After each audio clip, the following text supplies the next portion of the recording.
Hey, everybody. It is Thursday, January 16th. You're listening to the Mo News Podcast. I'm Moshe Wanunu, and yes, I'm still alive. He lives, people. He lives. Moshe, we missed you, especially on politics-heavy days, but I'm glad that you're doing okay. It was hard, but Jill, I was like literally in bed. And hello, everybody. I am Jill Wagner. This is the place where we bring you just the facts. And we read all the news and read between the lines, so you don't have to. As I recover here from what we believe is the flu, Jill, but we've been going round and round in this household, like literally since the weekend before Christmas.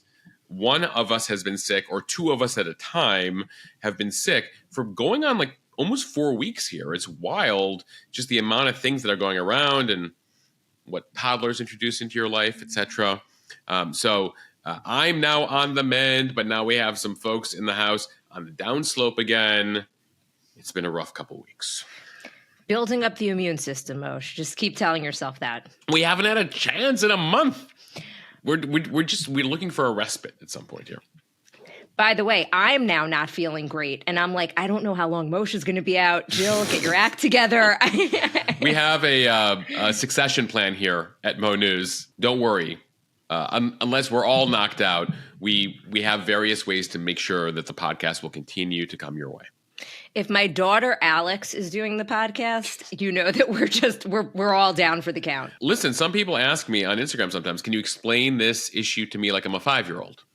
So who better to do that than a 5-year-old? My daughter and I actually listen to a kids news podcast on our way to school now, and it's fascinating the questions that she asks me about it. But a topic for another day, Moshe, because there are a lot of huge headlines today. One of the many reasons I'm thrilled that you are back. After 15 months of war, Israel and Hamas agree to a ceasefire and hostage deal. What we know about the hostages who will be released in this first phase, and what this means for the Palestinians and the potential for a permanent ceasefire.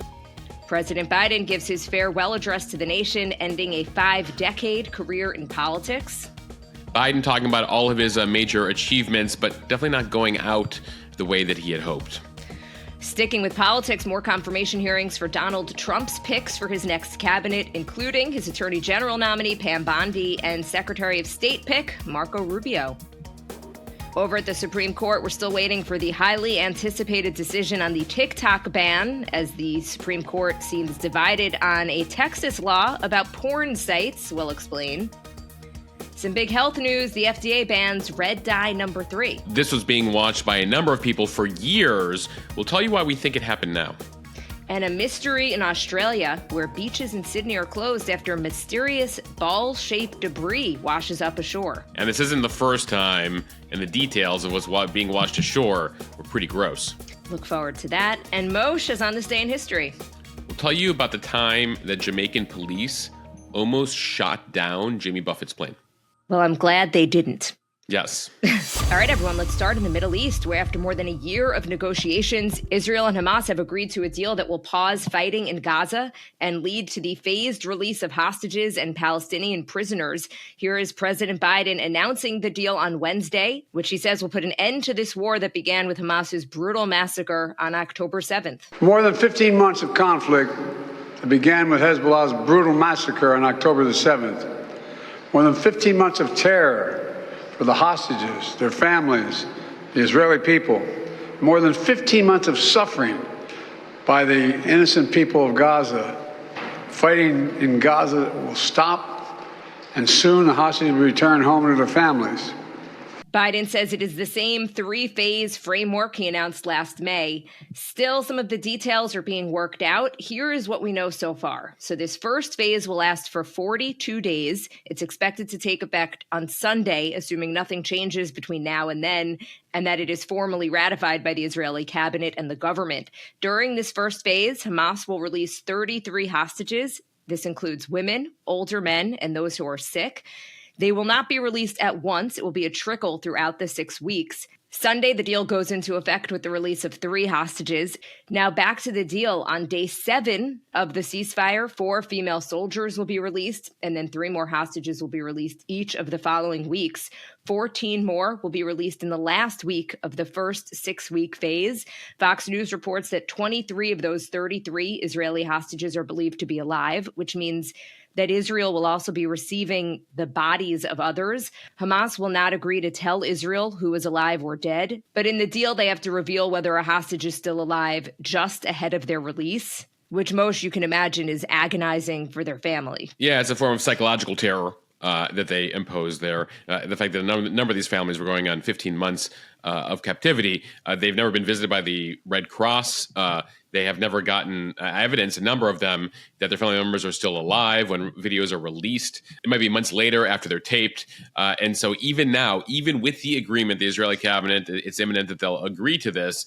Hamas still holds enough leverage here in holding these hostages that they can be like, yep, some of these people are alive and dead. We'll tell you later. During this first phase, it's expected that 2 of the 7 Americans still being held hostage by Hamas will be released. 4 have been confirmed dead, and Hamas is holding their bodies. Several reports are that 2 American Israelis, 64-year-old Keith Siegel and 36-year-old Sigi Dekel Chen, will be in the first group being released. So that would leave 20-year-old Idan Alexander, thought to be alive, still in Gaza, along with the remaining bodies of the 4 Americans. Now, in exchange here, Israeli forces will withdraw from populated areas in Gaza. They will remain in a number of areas along the border. President Biden says Palestinians will be able to return to their homes and a surge of humanitarian supplies will get into Gaza. We are talking 600 trucks every day. Israel will also release upwards of 1,000 Palestinians jailed by Israel. As Biden said, this framework was laid out months ago. So the big question, what changed between then and now? For one, most analysts say Israel delivering a huge blow to Hezbollah in Lebanon and reaching a ceasefire deal with them, which left Hamas isolated, and also pressure from the incoming Trump administration. Most certainly the timing of this deal cannot be overlooked just 5 days before President-elect Trump takes office. And it takes effect less than 24 hours before he takes office. Those first hostages, those first pictures will be coming in Sunday night. Just ahead of him taking the oath of office at noon on Monday. It wasn't lost on Trump that not so long ago, President Reagan came in and that hostage deal, as it ended up happening, Carter was desperately trying to get the American hostages out of Iran. They were first released just after Reagan took the oath of office on that January day in 1981. Now, what's notable this time, and I'll get into this in just a bit here, is how the Trump teams and Biden teams work together on this one. But one of the most popular questions we've been getting, not surprisingly, is who gets credit? Is it Biden? Is it Trump? Is it the Israelis? How did this finally come about, and who gets the credit? Not that that's the most important thing, right? You know, this is the end of a very long conflict, at least temporarily, where so many people have been suffering. But let's get into it, right? So this deal is effectively the deal Biden laid out in May, right? 3-phase deal. It begins with women, children, and elderly, and those who are sick. It then goes into phase 2 to all military-age men, because Hamas is holding those, hoping they'll get top Hamas leaders, some of the most amount of militants and terror leaders they can get out of Israeli prisons in exchange for Israeli soldiers. And then phase 3 begins the rebuilding of Gaza, permanent arrangement, figuring out who's going to run the place. Obviously, Hamas would like to continue running the place. We'll see if we can get to phase 3. Nonetheless, this is the phases that Biden's laid out. Blinken's been traveling there. They've been trying to make this happen. They're 95% there. They're 98% there. They're 99% there. We're so close, right? How many times have we reported this on the podcast? In fact, Jill, we've talked about this. I think there's been multiple developments where I'm like, I don't want to discuss it on the podcast anymore until we actually have a deal. And I'm always like, no, I think it's a little different this time. and it's not until now. And I was like, Bibi ain't doing this deal until Trump is in office, and he's got some other things that he would like to do. And Hamas, at the time, over the summer, it's tough to recall this, was emboldened, was strengthened. The anti-Israel protests were on the streets. The U.S. was criticizing the Israelis in public. And so Hamas was sitting back being like, we good. We ain't doing a thing. What starts in July? Well, the Israelis assassinate the top Hamas leader in Iran. The Israelis start to take out top Hamas leaders in Gaza. They kill Sinwar. They invade Rafah against the wishes of the Biden administration, finding all the tunnels that allowed the Hamas terror group to continue to funnel their weapons in underground through tunnels from Egypt. Well, the Israelis take that by invading Rafah. right? And so ultimately there, you see the Israelis really closing the vice on Hamas there. What else happens in that time? Well, the Israelis begin their campaign against Hezbollah. Remember the pager attack?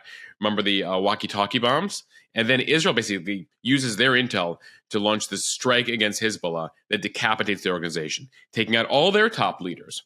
And then you have that last exchange with Iran, where the Israelis respond by taking out a number of top secret Iranian nuclear sites. The position the Israelis are in today, much stronger. The position Hamas is in today, much weaker.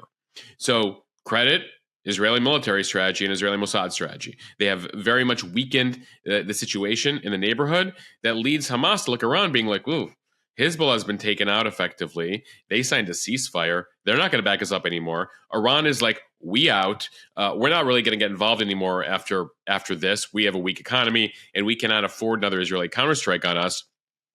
So Hamas was left pretty lonely. They're in a weaker position. So that's that. As far as American politics is concerned, Biden has been in there. He's pushing it. But as far as Netanyahu is concerned, the amount of public shaming that was done by the Biden administration, despite all the military aid, was too much for him to bear. The relationship between Biden and Netanyahu is terrible. And so Netanyahu is doing no favors to Joe Biden. Enter Donald Trump, close with Bibi Netanyahu. Trump moved the U.S. Embassy to Jerusalem in his first term. He affirmed Israel's call to annex the Golan Heights territory during his first term. You know, Bibi considers him an incredible ally of Israel, and so he was very happy to see him elected. But what also does that mean? That means that Trump has leverage with Netanyahu. He talks to him. He's had him at Mar-a-Lago. He had his wife and son again at Mar-a-Lago recently.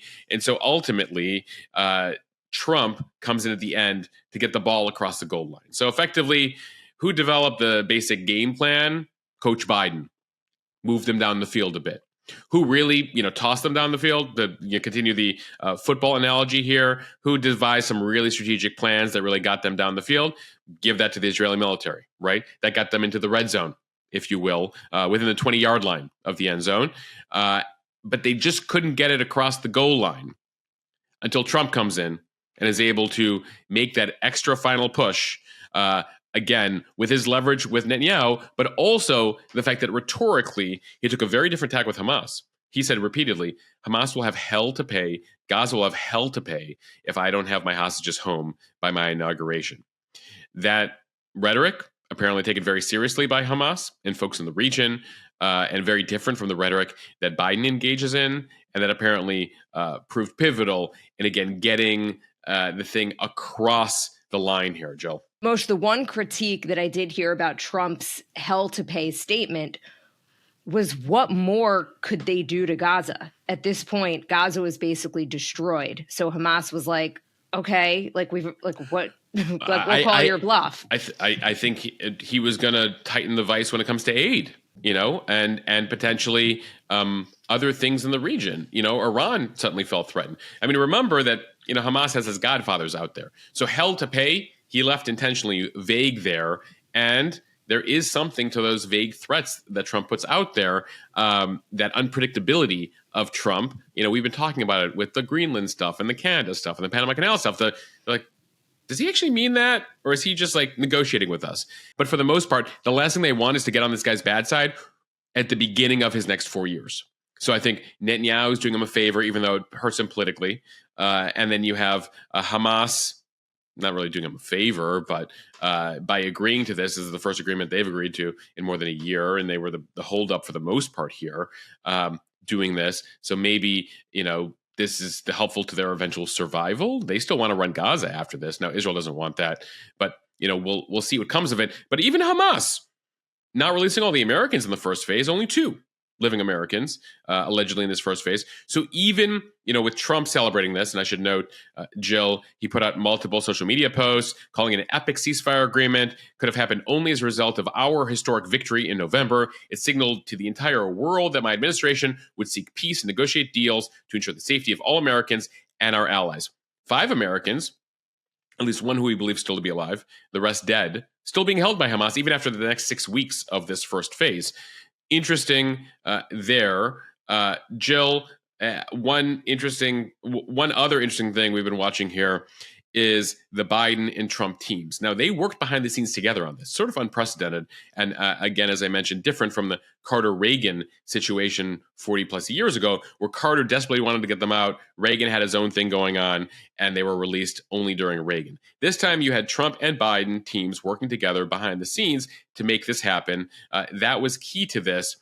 And Biden, in his speech yesterday, didn't say the name Trump, but he did say that the incoming administration and my team work together as one. A rare case where two administrations put differences aside to get a major foreign deal done.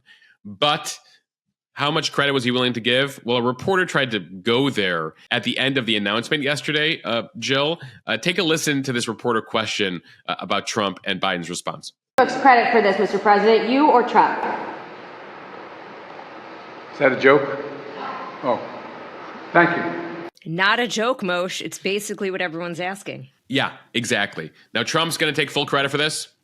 Biden's going to take his credit for this. Again, acknowledge that the Trump team worked on it. That's probably as far as he will go, because this has been his thing, his plan, him and Blinken trying to get this to happen. Hundreds, thousands of hours at this point trying to get this deal across. He doesn't want to give that guy credit. But here on the podcast, we try to be what's fair is fair, and that's why we laid it out the way we did. And Moshe, dare I say that in some ways this was the easy part. As the U.S. and other countries involved in the negotiations, Qatar and Egypt do a victory lap, still a lot of questions here. This first phase doesn't address really the bigger, more existential issues. First, as we mentioned, there are about 100 hostages thought to still be in Gaza, more than 60 of whom are believed to be alive. So what happens to the dozens of others, mostly younger men?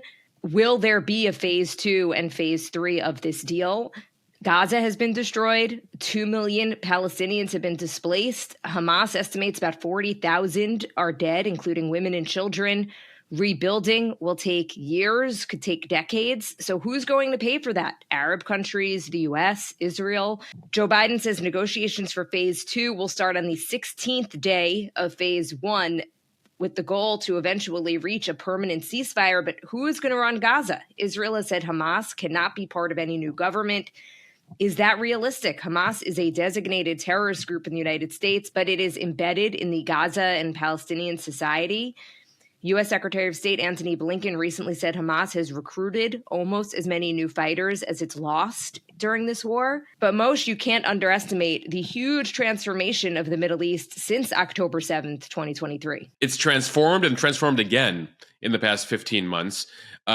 Notable here, among other things, will be the Qatari role and the Egyptian role in dealing with Hamas and the rebuilding effort. They've been in charge of the negotiations here. As the Palestinian Authority, which is the official government of the Palestinians, but only governs over the West Bank parts that the Palestinians have control of after Hamas effectively pushed them out more than 18 years ago now out of the Gaza Strip. The PA, by the way, 90% of Palestinian society views them as corrupt. So you have a huge problem with who's going to lead the Palestinians. They don't like anybody right now. The West Bank Palestinians are actually still into Hamas, or have been, according to polls that we saw in the late fall, winter. They also have had to deal with the aftermath the Palestinians in Gaza have had to deal with because of Hamas's strategy here to just go with full war for 15 months and effectively destroy the entire city. So what's the patience like for the Qataris and the Egyptians? How will they enforce the deal? They're going to have to deal with Hamas side here. And, to your point, the big thing, phase 2, phase 3, can we get there? Those are the hard parts. And it reminds me, actually,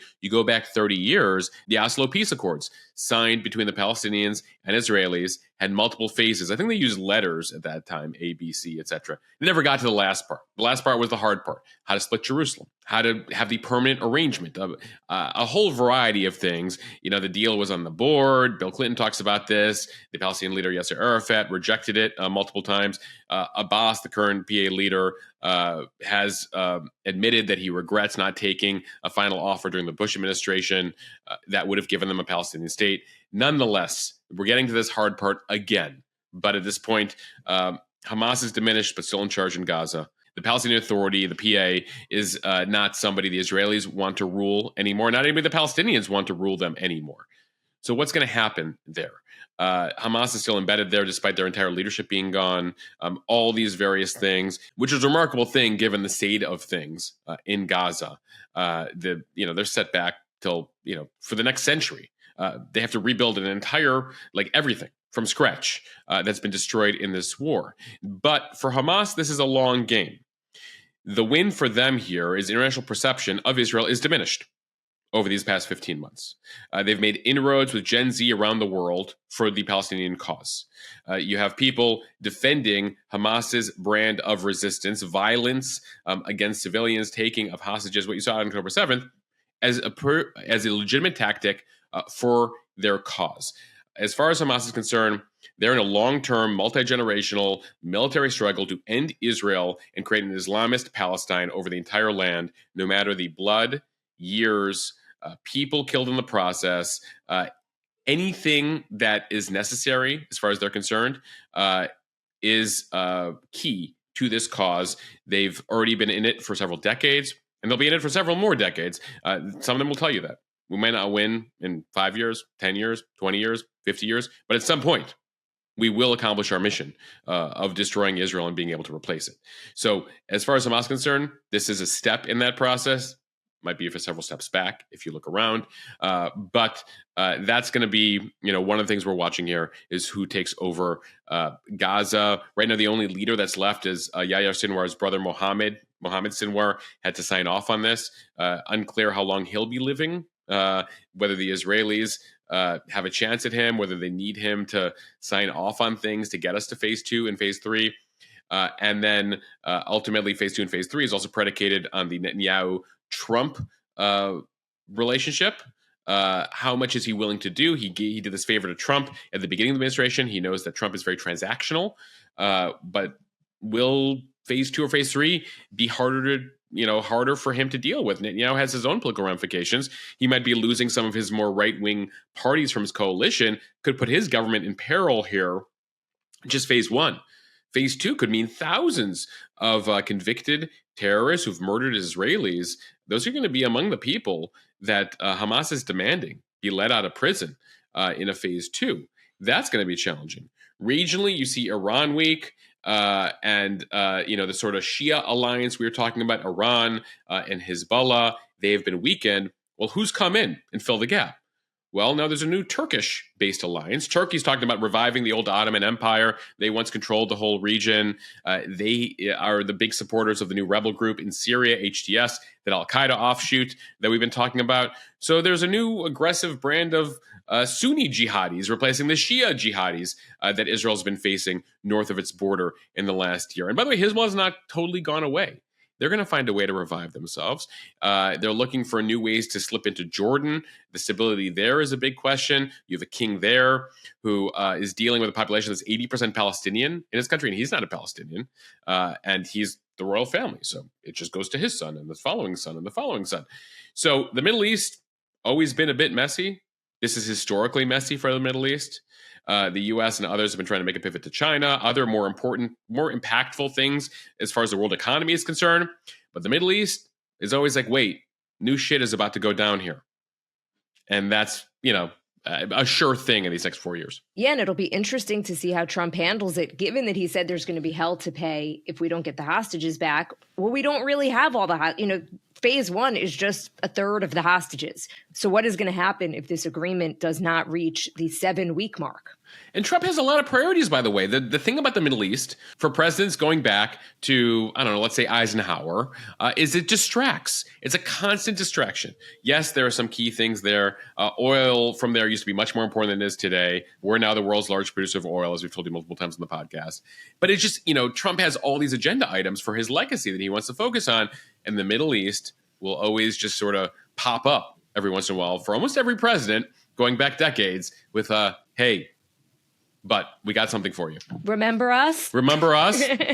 Someone's sending a missile at somebody right now. Someone just got killed. Deal with us. I just listened to an interview with his national security advisor, Mike Waltz, and he has big plans for the Middle East, including really expanding the Abraham Accords. So we'll see. We'll see if we get there, because this has to happen first. Yeah, the Abraham Accords, something Trump negotiated in the first term. It opened relations between Israel and several Arab countries. The big kahuna, if he can get it done, which would remake the Middle East, adding Saudi Arabia to the Abraham Accords, a deal between the home of Mecca and the Jewish state the grand vision there for Trump these next 4 years. All right, time for the speed read. Let's start with politics. President Biden delivered a primetime farewell address to the nation Wednesday night, putting a capstone on his 5-decade political career just days before he leaves office. Bittersweet for Biden, who had been working for decades to get to the White House and is leaving a one-term president and not on his own terms. From the New York Times now, in his final months, he has been seeking to cement a legacy as a transformative president that stabilized domestic politics while bolstering America's leadership abroad, one who ushered the nation out of a pandemic, made historic investments in infrastructure and clean energy, and worked to strengthen democratic institutions both nationally and abroad. Here is a bit of what he had to say on Wednesday night. I want to warn the country of some things that give me great concern. This is a dangerous and that's a dangerous concentration of power in the hands of a very few ultra-wealthy people. And the dangerous consequences if their abuse of power is left unchecked. Today, an oligarchy is taking shape in America of extreme wealth, power, and influence that literally threatens our entire democracy, our basic rights and freedoms, and a fair shot for everyone to get ahead. We see the consequences all across America, and we've seen it before, more than a century ago. But the American people stood up to the robber barons back then and busted the trusts. So the Biden goodbye speech from the Oval Office, just under 20 minutes, it included a couple of these warnings. You heard just there him warning about this ultra-wealthy oligarchy that is developing here in the U.S. He didn't go about naming any names here, but it's clear he's alluding to Elon Musk, several of the billionaires in Trump's cabinet, and it comes as a number of major ultra-rich CEOs are currying favor with Trump. By implication here, Bezos, other Silicon Valley leaders, Mark Zuckerberg of Meta, who happens to be hosting an inaugural event for Trump with other top donors after praising him on the Joe Rogan show last week. Biden warning that more power to the super rich is a problem for the average American, on par with what was going on in this country about 120 years ago that led to the breakup of a number of organizations. That was something Teddy Roosevelt did. It is interesting, though, I would say even ironic, that most voters viewed the Democratic Party and Joe Biden as the elitists this year, and Trump and the Republicans as the party of the people. So there's a clear perception problem here for Democrats as Biden makes this warning that regardless of, Elon Musk and being the richest man in the world, he's nearly worth $500 billion, just an incredible sum, having so much influence these days, that somehow it doesn't trickle to the majority of Americans, at least as far as how they voted this cycle. So that was one of Biden's warnings there. As for more warnings, he talked about or dubbed the tech industrial complex. Now, you might remember the term military industrial complex. That was actually coined by President Eisenhower in his farewell address 64 years ago. That turned out to be true. The military industrial complex, all these companies that basically revolve around the U.S. government, and it's created that expansive defense budget, a lot of waste there, and implications for U.S. foreign policy.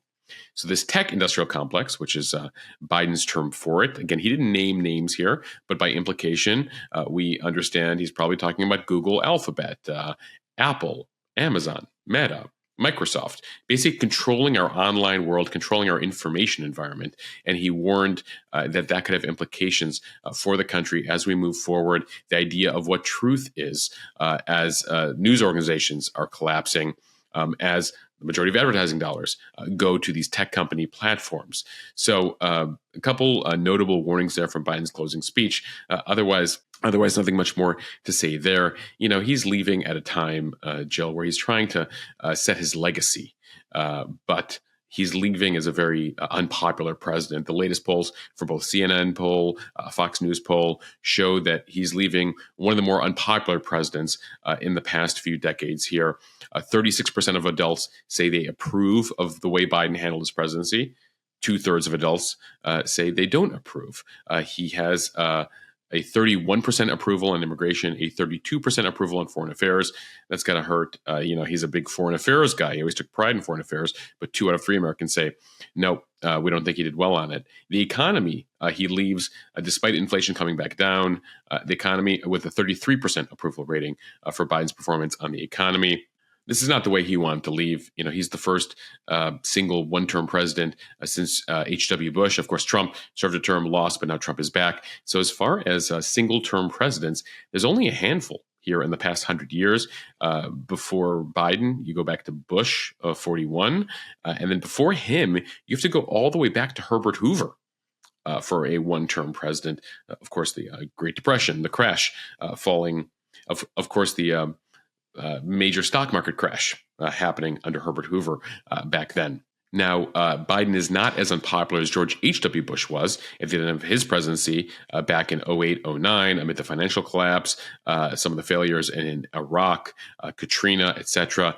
W actually finished even more unpopular than Biden is today. And I should note Trump, the first term, finished at a 34% approval level.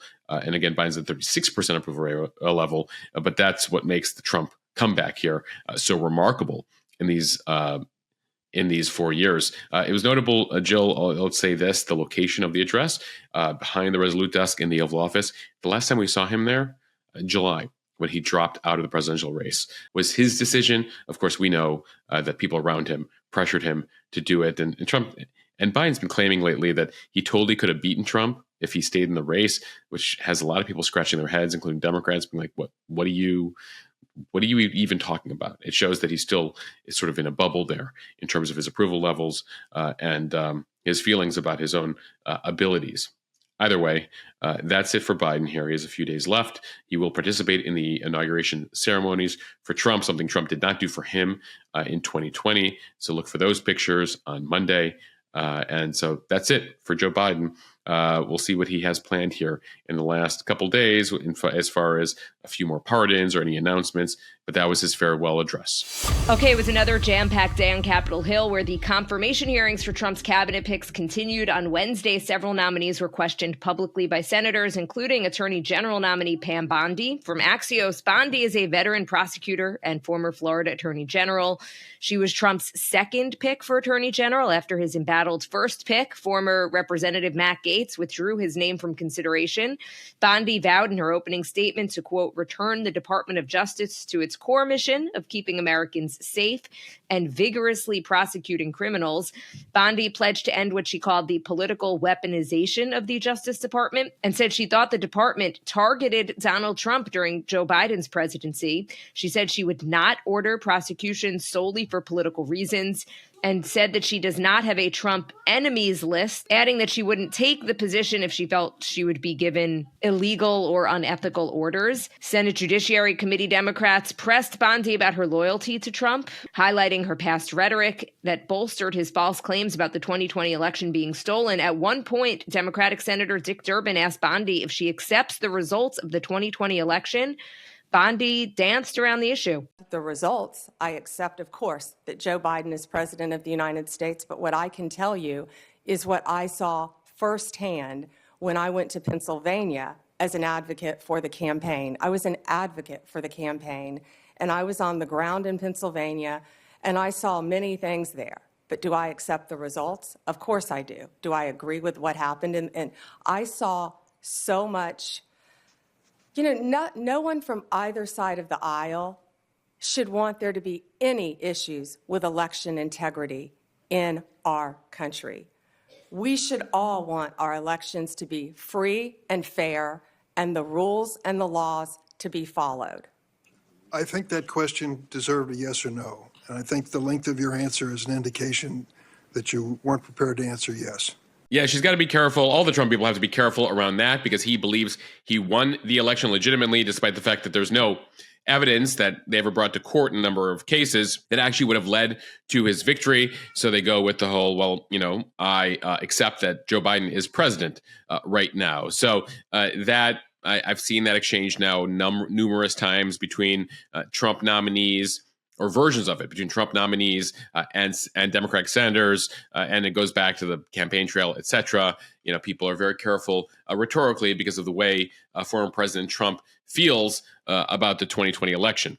Nonetheless, Jill, there were actually some Democrats who were impressed by Pam Bondi's performance during the hearing here. Even some Democrats who say they might be open to voting for her, including liberal Vermont Senator Peter Welch, asked by CNN about that on his way out of the hearing there. Definitely in the contrast to Matt Gaetz or even the Pete Hegseth hearing yesterday.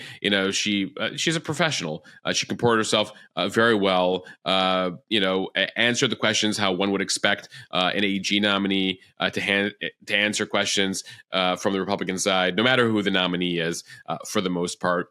Another big moment, she said she has not discussed appointing a special counsel to investigate Biden.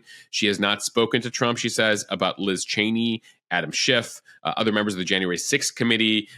Trump has made mention about going after them in the past. And that was the key concern here, especially for Democratic senators, with Pam Bondi, which is, will she be loyal to the Constitution or will she be loyal to Donald Trump? And that was the core question that they tried to get at in a number of ways. Senator Amy Klobuchar, Democrat from Minnesota, pressed Bondi on how she would handle White House interference, potential interference in the Justice Department. Bondi said that she believes the DOJ must be independent and must act independently. In fact, at some point, it started to pivot in watching the hearing to Kash Patel, the FBI director, which would come up under DOJ. She started to be asked a lot of questions about Kash Patel. It basically previews the Kash Patel confirmation, which we've told you before, is going to be a challenge. It already appears that they're much more gearing for battle there, given the way that he's much more political, has talked openly about being loyal to Trump, doing whatever Trump says. Pam Bondi gave the right answers here in terms of expressing her independence. We'll see how it goes. A reminder, Trump went through a couple attorney generals his first term. He's not happy with any of them at this point. And so he's hoping that Pam Bondi will be different. How different as far as he wants, what he'll be demanding, TBD. But it does appear Bondi is on her way to approval. Sticking with the confirmation hearings, a bit of a different reception from Marco Rubio from the New York Times. Rubio, the Republican senator from Florida, picked by Trump to be the next Secretary of State, was warmly welcomed by his fellow senators from both parties at his confirmation hearing Wednesday. He has served for years on the Foreign Relations and Intelligence Committees in the Senate and is known as a lawmaker devoted to the details of foreign policy. The notable lack of tension at the hearing indicates that Rubio will almost certainly be confirmed quickly. Yeah, from the lines of questioning, there's a lot of focus on China, Russia, North Korea, Iran, the big threats. Rubio agreed with a senator that China is the biggest threat the U.S. faces. The Communist Party of China leads the PRC, is the most potent and dangerous near-peer adversary this nation has ever confronted. They have elements that the Soviet Union never possessed. They are a technological adversary and competitor, an industrial competitor, an economic competitor, a geopolitical competitor, a scientific competitor now, in every realm. It's an extraordinary challenge. It's one that I believe will define the 21st century. When they write the book about the 21st century, there's going to be some chapters in there about Putin. There's going to be some chapters in there about some of these other places. But the bulk of that book about the 21st century will be not just about China, but about the relationship between China and the United States and what direction it went. Saying when they write the book about the 21st century, the bulk of the book will be about the relationship and what direction it went. And we're only 25 years into the 21st century now, but we do know that it'll be the main conflict. He said that the administration's official policy on Ukraine would be to try to end the war and that both Ukraine and Russia will have to make concessions. The question, Jill, when it comes to Rubio, is how long will he last? There are a lot of MAGA folks out to get him. You've already seen Trump now appoint some non-traditional envoy positions related to foreign policy. So already the State Department for years has sort of been these red-headed stepchild to the Defense Department, which has a much larger budget and a lot of bullets. Now, especially in Republican administrations, they tend to not be used as robustly, at least in the Bush administration, the first Trump administration, as Democratic administrations tend to use Secretary of State. So it'll be interesting here how Rubio seeks to carve out his portfolio, establish the importance of the State Department, deal with all the various kind of special envoy to this and special envoy to that, ensure that he's getting before the president here, and also dealing, of course, with the whole MAGA world, including Elon Musk and his role, etc., when it comes to foreign policy. And, of course, just Trump, who sometimes wants to manage things on his own. So that'll be really interesting to watch in the next couple of years. From the New York Times, the Supreme Court seems ready to back a law that would limit access to pornography. The U.S. court heard arguments Wednesday on a free speech case that would decide if it's legal or not to require age verification for accessing online porn. The case involves challenges to laws in Tennessee and Texas. The Sixth U.S. Circuit Court of Appeals ruled that Tennessee's law can be enforced despite challenges from the Free Speech Coalition, which argues such laws infringe on First Amendment rights and pose privacy risks. Similar laws have been enacted in 19 states with varying judicial outcomes. So these arguments were interesting and were somewhat hostile. I mean, the justices here were not kind to the attorneys representing the Free Speech Coalition and those against the law here. Sam Alito saying at one point, do you know a lot of parents who are more tech savvy than their 15-year-old children? There's a huge volume of evidence that filtering doesn't work. Justice Amy Coney Barrett, who has, by the way, 7 kids herself, says kids can get online porn through gaming systems, tablets, phones, computers. Content filtering for all those different devices, I can say from my personal experience, is very difficult to keep up with. And that's the argument the porn sites are making here and the free speechers are making, which is parents have other means here that you shouldn't have to go to age verification here because of potential ID theft, privacy violations, etc. It appears the Supreme Court, when they rule on this, which will likely come at the end of the term, will likely back up these laws, and that could set a precedent for other age verification laws on the internet moving forward. From USA Today, the FDA announced Wednesday that it is banning red dye number 3, a food additive linked to cancer in animals. It's used to give thousands of snacks, drinks, and drugs a bright cherry red color. Red dye number 3 was first approved for use in food and ingested drugs in 1907. It's actually made from petroleum, but a study in the 1980s found tumors in male rats who were exposed to the chemical in high doses.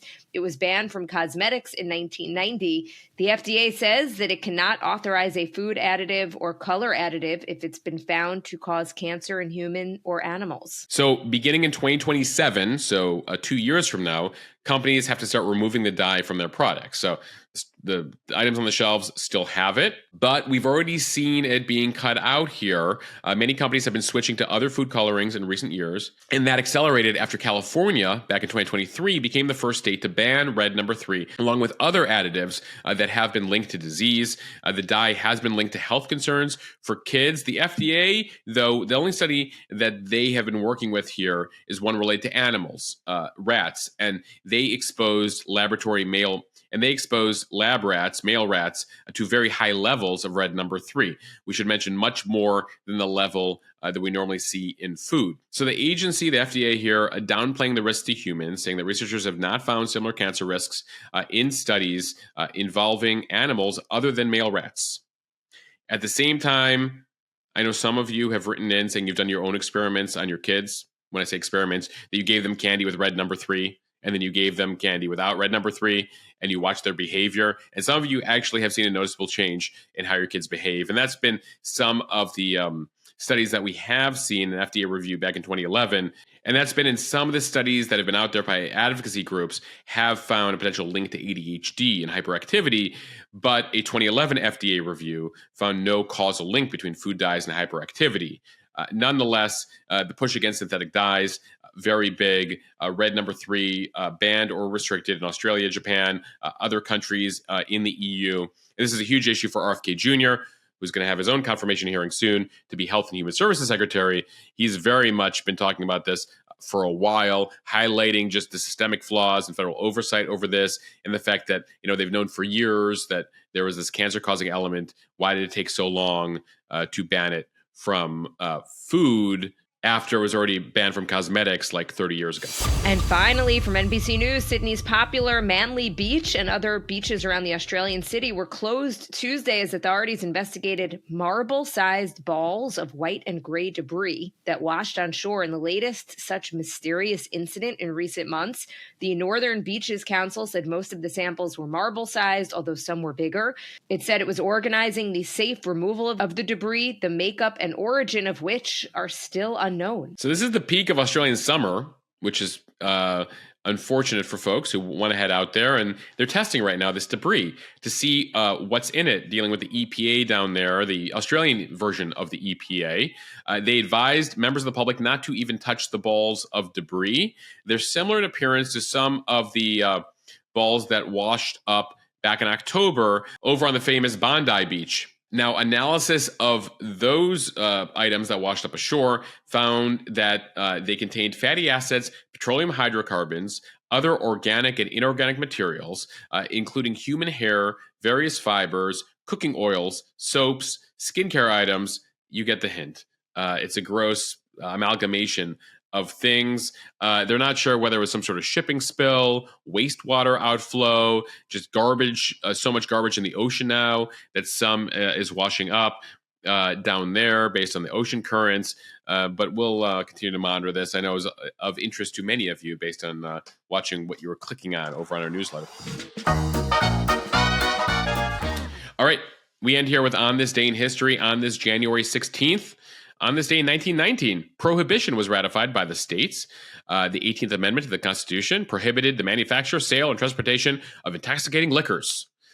It was ratified on this day by the necessary number of states, and it would go into effect and then be repealed about a decade later when America was like, no, we need to repeal the 18th Amendment and give us back our booze. On this day in 1964, famous musical Hello, Dolly. Well, hello. Premiered on Broadway on this day in 1964.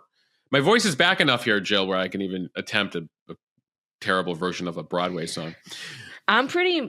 Your Broadway knowledge is quite impressive. I credit my mother, Debbie, down in Fort Worth, who, and then her mom, my grandma Sheila, may she rest in peace. They raised me on a steady diet of Rodgers and Hammerstein and, musicals of the 1950s and 60s.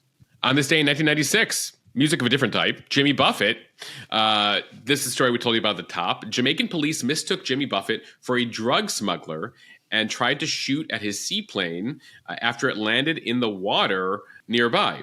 Now, who else was on board that plane? Bono of U2, along with a music studio head, all aboard that flight. Jamaican police, again, I guess it was a good thing they weren't a very good shot because Jimmy Buffett, Bono, and the music executive would all survive the incident. In other law enforcement meets musician news, on this day in 2018, Eminem was questioned by Secret Service for lyrics in his song Framed, where he imagines a dead Ivanka Trump.